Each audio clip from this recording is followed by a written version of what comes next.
কেউ বলে যে মোমবাতির ভোট দিলে বোঝা যাবে, কখনোই সেটা বাইছেন না।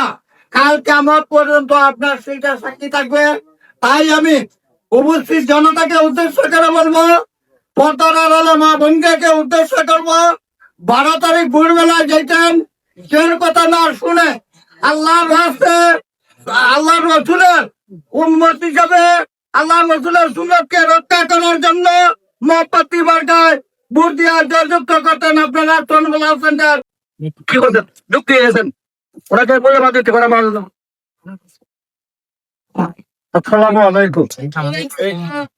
আমরা আসবো উপায় জহিরুদ্দিন বকর সাহেবের মাজার জিয়ারতের উদ্দেশ্যে আমাদের চুনাঘাট মাধবপুর নির্বাচনীয় মোমবাতি মার্কা যিনি কান্দাই যিনি আলে সুন্নতুল জামাতের ওই লড়তেছে, ওনাকে উপস্থিত রেখে আমাদের মতো একটা নগণ্য লোক এবং মাজারকে সামনে রেখে নগণ্য লোক কথা বলার ক্ষমতা নাই।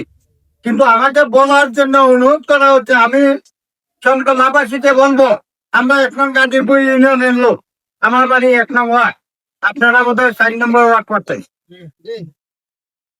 আমি বিশেষ ভাবে অনুরোধ করব, বাংলাদেশ স্বাধীনের পর আমরা ভোট দিয়েছি, কেউ নৌকা, কেউ ধানের, কেউ লাঙ্গ, কিন্তু আহলে সুন্নাতুল জামাত কোন সময় পক্ষে আসে নাই। এবার যাতে আসছে, আপনারা উঁচু বড় ভাবনা করছেন। সব নবীর সর্দার আমাদের নবী অর্থাৎ প্রভেট সাল্লাল্লাহু আলাইহি ওয়াসাল্লাম, উনার তরিকায় উনি আছেন, উনি সুন্নত তরিকায় আছেন। আমাদের নবীর সুন্নত যারা স্বীকার করে না তারা ব্যস্ত যেতে পারবে না, কোন নবী যেতে পারবে না। তাই আমি অনুরোধ করবো, কেউ বলে যে মোমবাতির ভোট দিলে বোঝা যাবে, কখনোই সেটা বাইছেন না। কাল কিয়ামত পর্যন্ত আপনার সেইটা সাক্ষী থাকবে।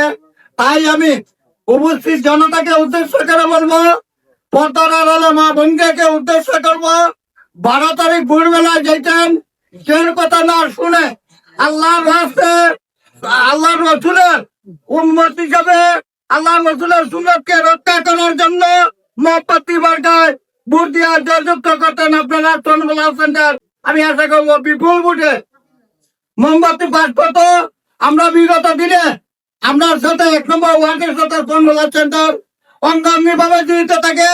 বিএনপি পাস করে বাসুলা সেন্টার 1 নম্বর ওয়ার্ডের সেন্টার চন্দ্রবালা পাস করে। আমরা সেন্টারও আশা করি, আমি 1 নম্বর সেন্টার থেকে বলতেছি, 1 নম্বর সেন্টার লোক হিসাবে ইনশাআল্লাহ 4 বিপুল ভোটে পাস না হলে কিছু ভোট হইলে তাদের কাছ থেকে পাস করবেন। এই বলে আমরা বক্তব্য শেষ করছি। আসসালামু আলাইকুম।